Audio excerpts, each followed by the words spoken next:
Okay तो हे एनसम से यार 1 मिनट। Okay done. तो यार आज अपन पढ़ने वाले हैं मल्टी मॉडल ट्रांसपोर्टेशन, ठीक है। तो जिन लोगों को नहीं पता, अभी मैंने इससे पहले 2 वीडियो और बनाई है, तो पहले जाके आप वो वाली वीडियो देखिए IBO 5 का, जो कि अपना ये जिसका पेपर अभी 27 को होने वाला है IBO 5 का, तो उसका वो अपना ये चलेगा पढ़ाई अभी। तो I am studying you like a student, not like a teacher, not like a professor.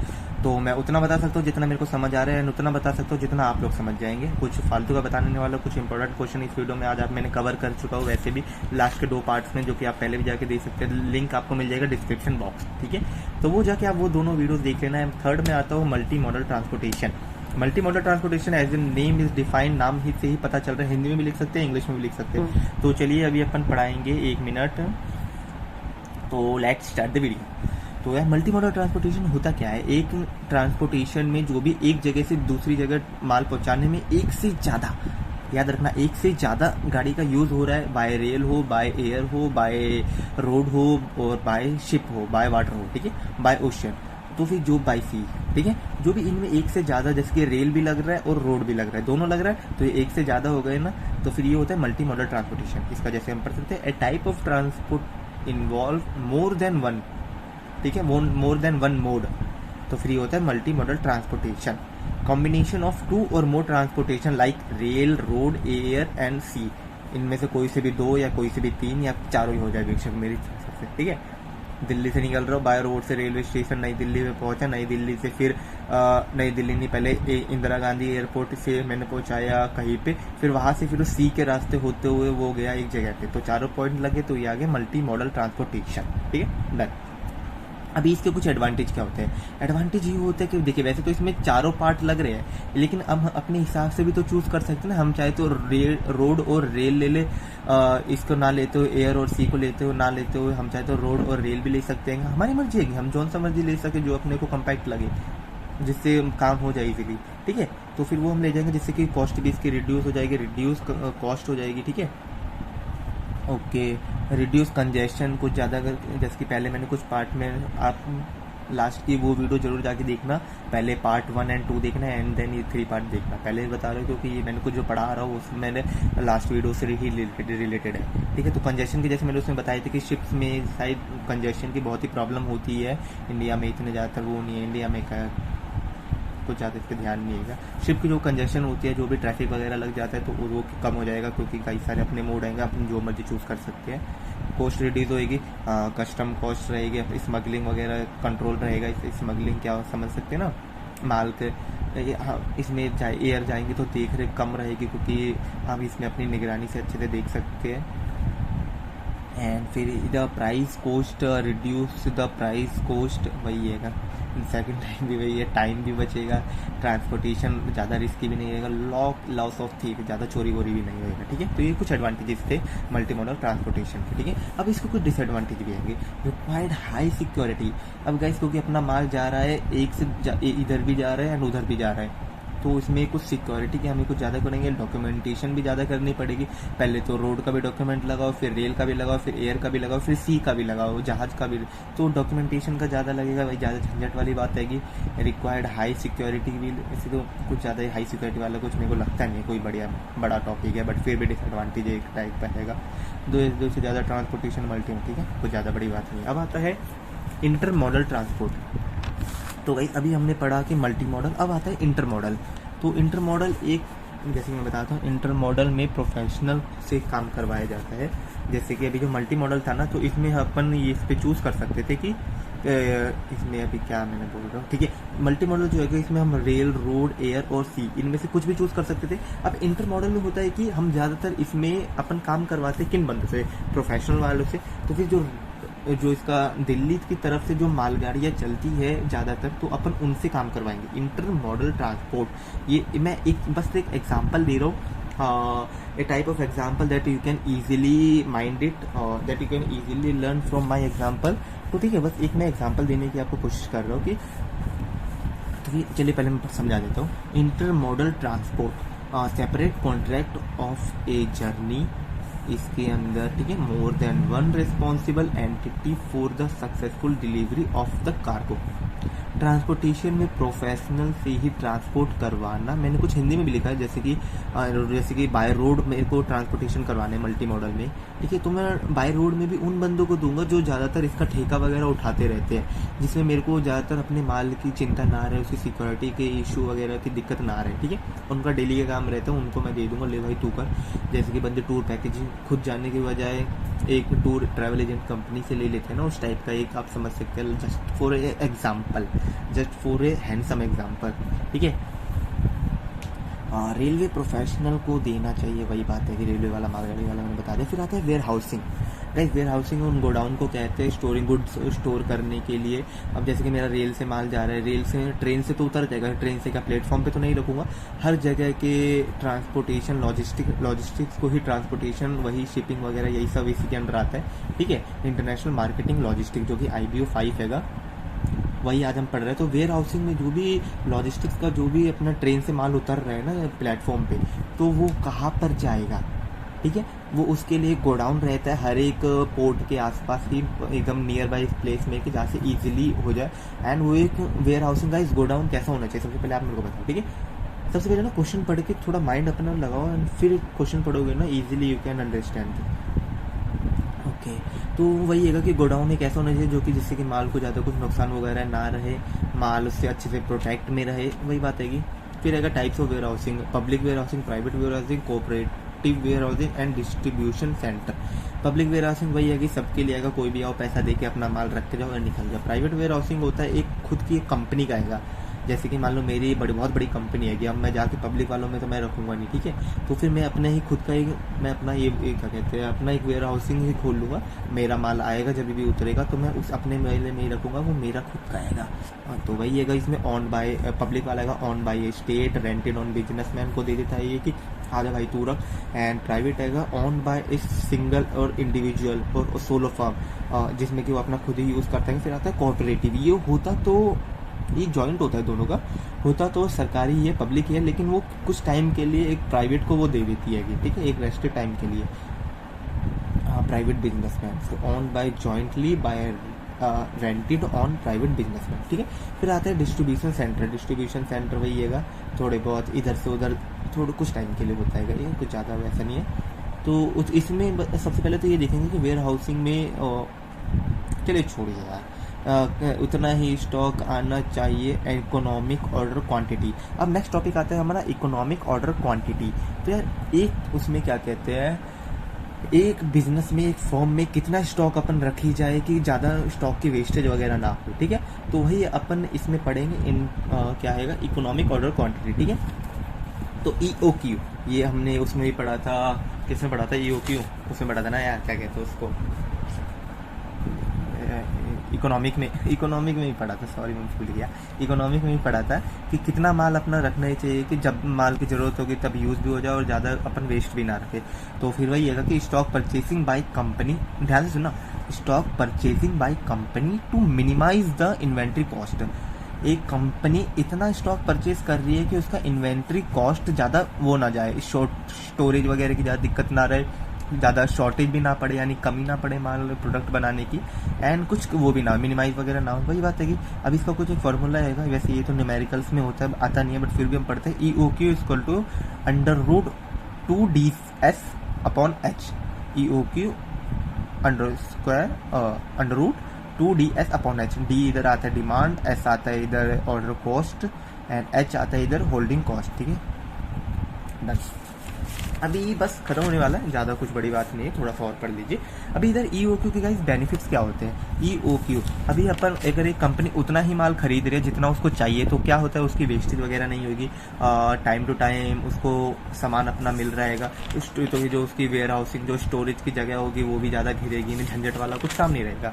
तो वही है इधर हम उसके बेनिफिट बना के लिख देंगे। इम्प्रूव ऑर्डर फुलफिलमेंट, और जितना ऑर्डर आ रहा है उतने की फुलफिलमेंट हो रही है, वेस्टेज नहीं हो रही है। लोअर शॉर्ट स्टोरेज कॉस्ट, वही है कि गोडाउन में रखने की ज़्यादा जगह नहीं खा रहा तो स्टोरेज भी नहीं ले रहा। एंड क्वांटिटी डिस्काउंट, अभी देखिए जब मेरे को माल चाहिए मैं तभी जाके खरीद रहा हूँ, तो एक मेरा रिलेशन बन गया ना बार बार, तो उसमें एक टाइप का एक डिस्काउंट भी अपने को प्रोवाइड हो जाता है, क्वांटिटी डिस्काउंट। अब आता है जैसे हमने EOQ पढ़ा, वैसे ही हमारा आता है ABC एनालिसिस। अब ABC एनालिसिस ये भी हमने 12th एंड BCom में पढ़ा था लास्ट ईयर नहीं, लास्ट 3rd ईयर में।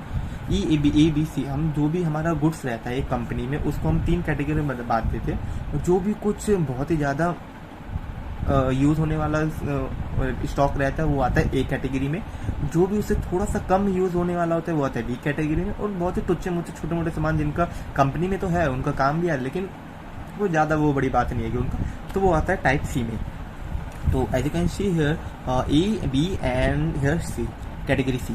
तो फिर यही बात है कि those stocks are very costly, मैं एग्जांपल के साथ बताऊंगा तो जरूर पढ़ना। Those stocks are very costly and most important, जिसका कि लगभग एक हमें मैन्युफैक्चरिंग में कंपनी में जिसका 75% से ज़्यादा यूज़ हो रहा है, 75% याद रखना, तो वो आता है कैटेगरी ए में। इसको हमें बहुत ज़्यादा देख रेख करने की ज़रूरत पड़ती है कि इनको कुछ ज़्यादा वेस्टेज वगैरह नहीं कर सकते, इनकी निगरानी भी बढ़िया से होती है। इनमें आता है क्या क्या आ सकता है, इनमें अभी कौन सा स्टॉक हो सकता है, ये होता है मशीनरी हो सकता है या फिर रॉ मटेरियल जिनसे हमारा मोस्टली प्रोडक्ट बन रहा है। जैसे अपन टायर बना रहे हैं तो इसमें रबड़ आ रहा है, लेटेक्स आ रहा है एंड गास्केट्स वगैरह आ रही है, ठीक है। गास्केट्स वो होती है वो तार की जाली वाली जो टायर के अंदर लगी रहती है, पॉलीमर पढ़ रखी है मैंने, फालतू नहीं मेरे से, सॉरी यार, ठीक है। अब आते हैं कैटेगरी बी में।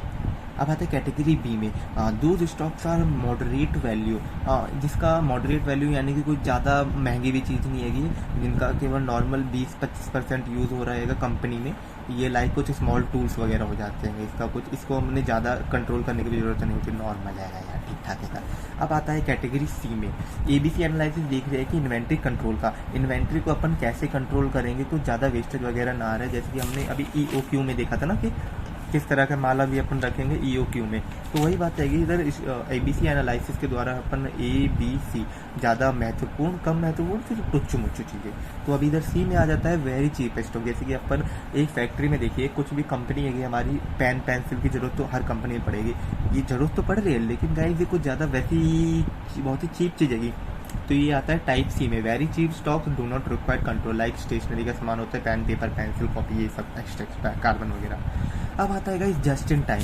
अगेन EOQ में मैंने जस्ट इन टाइम का ये सब पता है, आपने लास्ट ईयर भी पढ़ा ही होगा 12th एंड उसमें भी, जो भी 1 मिनट लास्ट ईयर में क्यों कह रहा हूँ यार, अपन पढ़ रहे हैं MCOM 3 साल कॉलेज के लास्ट 4 ईयर, सॉरी, ठीक है। Just in time JIT, technique of inventory control, inventory को हम अपन कैसे कंट्रोल कर सकते हैं, इसका एक और पार्ट है ABC analysis and just in time technique, ठीक है। जस्ट इन टाइम, हमको जब जरूरत हो रही है हम तभी जाके वो सामान ले रहे हैं, ठीक है, ये वही होता है just in time.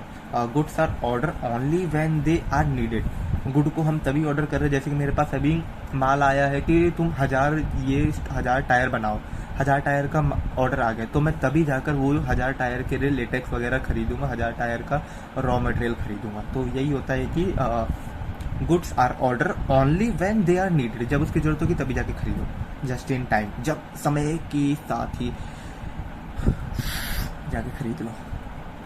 Reduce इन्वेस्टरी wastage, इससे है कि ज़्यादा वेस्टेज वगैरह नहीं होगी, वही है कि EOQ एनालिसिस वाली बात है कि इसके बेनिफिट आप इसमें और इसमें दोनों जगह लिख सकते हैं, इसके डिसएडवांटेज आप इसमें और इसमें दोनों जगह लिख सकते हैं। डिसएडवांटेज मैंने नहीं बताया, वो आप खुद लोग बताना, एंड कमेंट में मैंने कुछ 2 ऑलरेडी मैंने लिंक पिन कमेंट में दे रखे हैं, डिस्क्रिप्शन में भी लिंक दे रखेंगे, उसको भी जाके पढ़ लेना, वो इसके पिछले पार्ट्स की वीडियो हो जाएगी।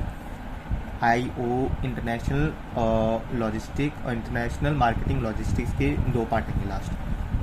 कुछ गाइस मेन क्वेश्चन आएंगे जो कि मैं लास्ट ईयर 10 ईयर वगैरह में से देखता हूँ, जो भी कुछ आता है तो वो सब मैं आपको भी इधर पढ़ा रहा हूँ, ठीक है। अब आता है नो बर्डन ज़्यादा नहीं है, ज़्यादा बोझ वगैरह नहीं है स्टॉक रखने का।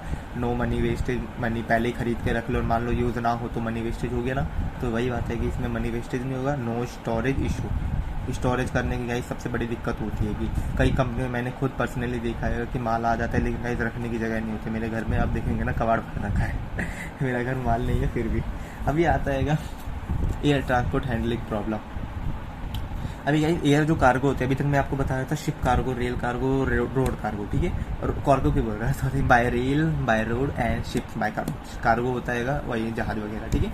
अब गाइस बाय एयर, अब सबसे पहले इसके एडवांटेज और डिसएडवांटेज आप लोग खुद ही पहचान सकते हो। आप लोग एक बंदा कोई सड़क से जा रहा है, कोई बंदा ट्रेन से जा रहा है एंड फिर कोई बंदा एरोप्लेन से जा रहा है। सबसे पहले तो ये महंगा हो गया, ठीक है, तो ये इसका डिसएडवांटेज।